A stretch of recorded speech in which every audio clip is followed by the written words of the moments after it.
Recording in progress. Hello everyone. In this video we're going to be solving logarithmic equations using properties of logs. So the very first thing that I want to start with is just remember that addition is going to be multiplication and subtraction is going to be division. So let's start with this problem number 1, and we are going to have to use properties of logs to solve these problems. So a lot of people like to drop the logs if possible, but that really is not something that works out mathematically. So what we have to do instead is combine this as one logarithmic term. So we're going to use the properties of logs to write this as 1 log base 7 term, and then we're going to have this equal to 1, and then we'll be able to solve with exponentials. So since we are subtracting, that means that we're going to do division. So combining this into 1, condensing, it's going to be log base 7 of x minus 10 divided by 9. So we just condensed that by doing division and making it into 1 log base 7, and now this is all going to be equal to 1. Since we now have a logarithmic equation equal to a number, we can take the base 7 of both sides, or you can use a little chain rule thing where you say 7 to the power of 1 equals x minus 10 divided by 9. But I'm just going to say we're going to get rid of the log base 7 by putting everything to the power of, to the base of 7. Okay, so the 7 and the log base 7 are going to cancel out here, and we're going to get x minus 10 divided by 9 equals 7 to the power of 1. But 7 to the power of 1, anything to the power of 1 is itself, so this is just going to equal 7. Now we just have a basic equation that we're solving for x, and I can see that this whole x minus 10 is being divided by 9. So I'm going to have to get rid of that divided by 9, and the opposite of dividing is multiplying. So multiply both sides by 9. We're going to get x minus 10 equals 7 times 9, which is 63. Okay. And then we just need to get x by itself here, and all that we need to get rid of is that minus 10. So we're going to do the opposite of subtracting 10, which is adding 10 to both sides. So we will get x equals 73. Okay, and let me put this answer.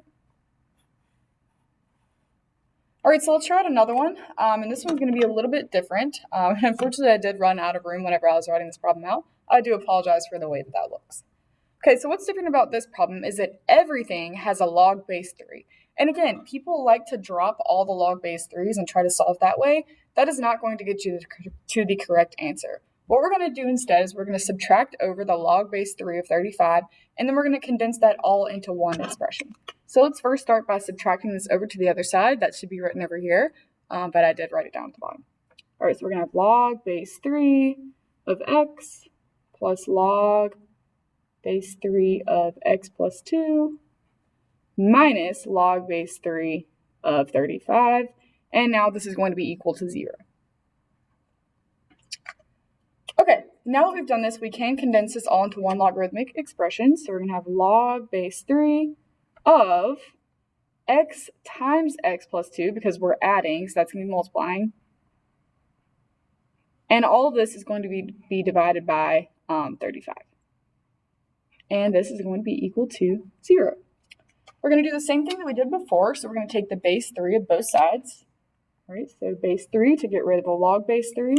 Now the log base 3 and the base 3 are going to cancel out.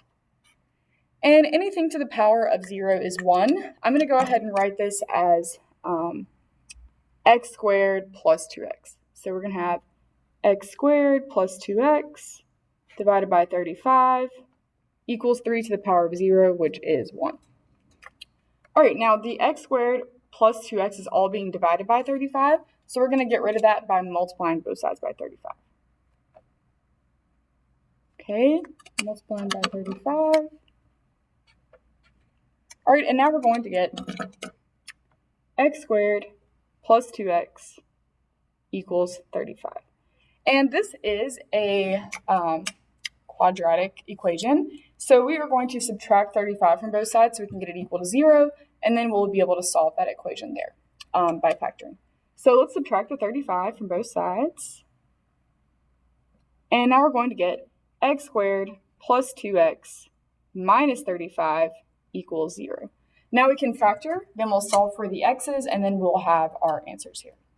All right, so we want two factors of negative 35 that add to give us 2. So those factors are going to be positive 7 and negative 5. Positive 7 times negative 5 is negative 35, and positive 7 minus 5 is 2. So this is going to be our shortcut because we have a 1 in the front. So it's going to be x plus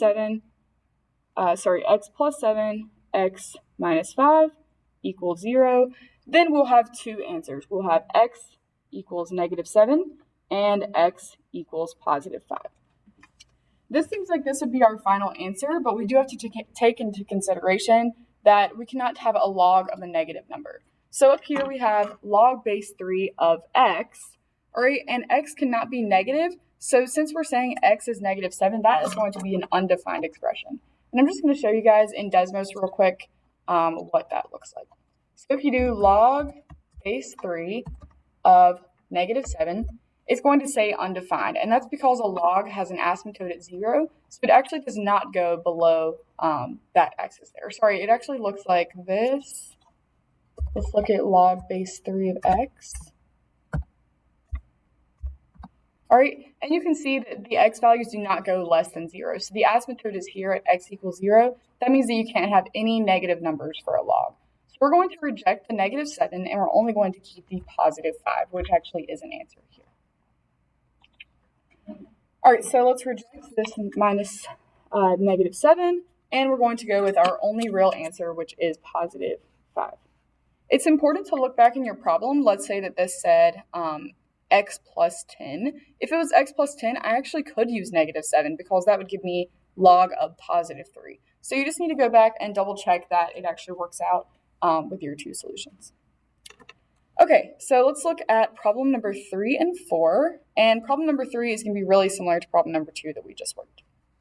So since these are all logs, log base 5s, I do need to condense those into one expression. So I'm first going to have to subtract log base 5 of 32 from both sides. Okay, so let's rewrite this. Log base 5x plus log base 5 x plus 4 minus log base 5 32 equals 0. Okay, now I condense this into one expression. We have addition, which is going to be multiplication, and then we have subtraction, which is going to be division. So log base 5 of x times x plus 4 divided by 32, because that's one that's being subtracted. And this is all going to equal 0. We're going to do the same thing before. So we're going to take the base 5 of both sides because we're trying to get rid of the log base 5. So there we got rid of the log base 5. And we're going to have x times x plus 4. So that's going to be x squared plus 4x divided by 32 equals 5 to the power of 0. Anything to the power of 0 is 1. You could always double check with a calculator, but this is going to equal 1. Now we need to solve for x, so we're going to have to multiply both sides by 32 to try to get that by itself. We're going to get x squared plus 4x equals 32. And we are going to have to do the exact same thing as before. So since this is a quadratic equation, we are going to have to subtract the 32 from both sides, get it equal to 0, and factor. So we're going to have x squared plus 4x minus 32 equals 0. All right, so we want two factors of negative 32 that add to give us positive 4. So factors of negative 32, that is going to be 2 and 16. That's not going to get us there. And then we also have 4 and 8. 4 and 8 will get us there. So we need positive 8. And let's just write this out. We want this to add to give us 4. So this is going to be positive 8 and negative 4. Since there was a 1 in the front of the x squared, we can just go ahead and jump to the factor form. So it's going to be x plus 8 times x minus 4 equals 0. That will give us our two solutions, x equals negative 8 and x equals positive 4. All right, we do need to go back and make sure that we don't have a log of a negative number, and we actually would have a log of a negative number here, because if I plug in negative 8, we would get log base 5 of negative 8. That does not exist. Another thing here does not exist, and that is log base 5 of x plus 4. If I plug in negative 8, I will get log base 5 of negative 4. That does not work out either. So we're going to have to reject the negative 8, and we're going to keep the x equals 4.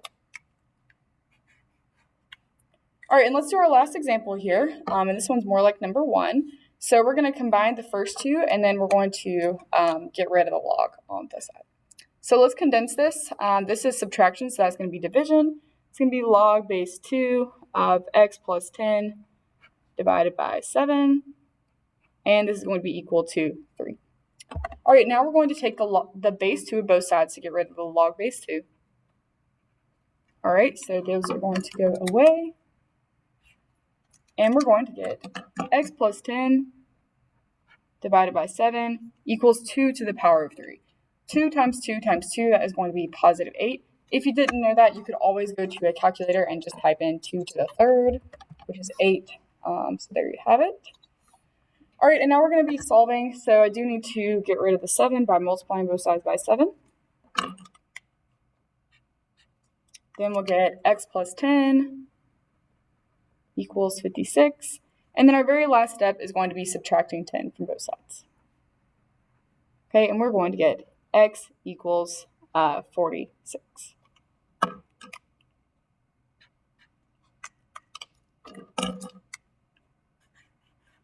Okay, and one little note here at the end, don't forget that any equation can be solved using a graphing calculator or Desmos, and that's exactly what I'm going to show you in the next video, so please stay tuned.